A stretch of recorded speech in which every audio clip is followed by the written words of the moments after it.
reprenait jusqu'à midi, midi et demi, parce que les gens amenaient leur outil à 11h30, et ils repartaient bien souvent à 1h30, et il fallait réparer l'outil entre-temps.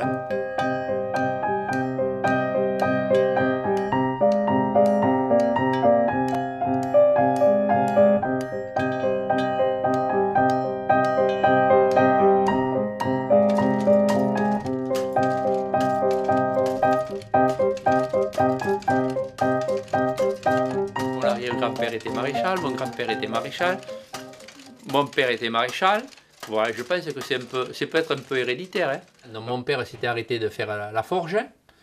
Moi, j'aurais bien aimé continuer. Et seulement, on ne m'a pas demandé mon avis. Moi, quand j'avais 14 ans, on m'a mis à la vigne. Mes parents avaient des vignes, on m'a mis à la vigne.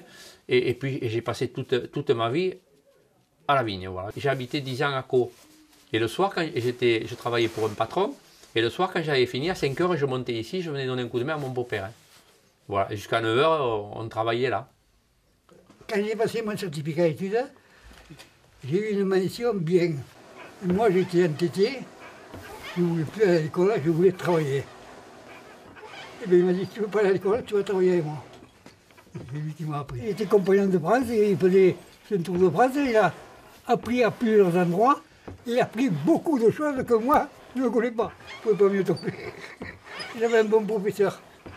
Et Roger, c'est ton père qui a installé la forge ici? Oui, c'est lui qui l'a créé. C'était une écurie à l'époque. Il y avait le frappeur et le forgeron.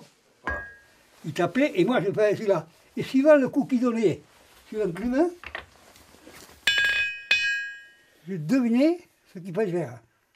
J'ai été peut-être doué, je ne sais pas, j'en sais rien, mais j'ai appris assez vite quand même.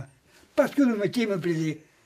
Parce que mon père a travaillé ici en 1924. Mon père, il a travaillé là, ouais. Pour faire son petit tour de France, il a atterri chez le père Martin, qui lui a appris à forger un fer, qu'il ne savait pas. Hein. De là, il part sur son tour de France, il se perfectionne dans le travail du fer, il revient vers le père Martin, qui lui dit viens à Caux, t'installer en tant que maréchal ferrant. Voilà, en 1936, mon père est arrivé à Caux, maréchal ferrant. Un moteur central qui entraîne toutes les machines par le biais d'un système de courroies. À Caux, décidément, tout est affaire de transmission.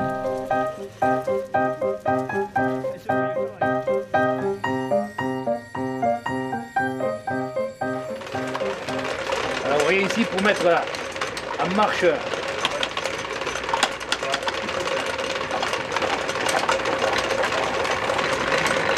voilà, vous voyez? Et quand on veut par contre débrayer, on vient sur une poulie qui est folle, qu'on appelle. Ça, c'est de l'invention à Roger Martin. J'ai fait à un moment donné, j'ai pas voulu le faire breveter, parce que ça coûte cher les brevets. Mais puis comme je ne suis pas orgueilleux, j'avais inventé un brise-moteur qu'on a sorti derrière les tracteurs. Oui. Et quand on le garde à bourrer, ça le démonte. Mais le brise-moteur, en tournant, les brisé. Ça, c'est un travail impeccable. J'ai fait l'école de forge. Puis on forgeait les outils appropriés à la pièce qu'on allait faire. Les pinces, un tas d'accessoires, des poinçons, des mèches aussi. Les mèches, hein. Voilà. Ça, c'était une forêt qui a été forgée. Alors, cette clé a été faite avec une lime comme ça.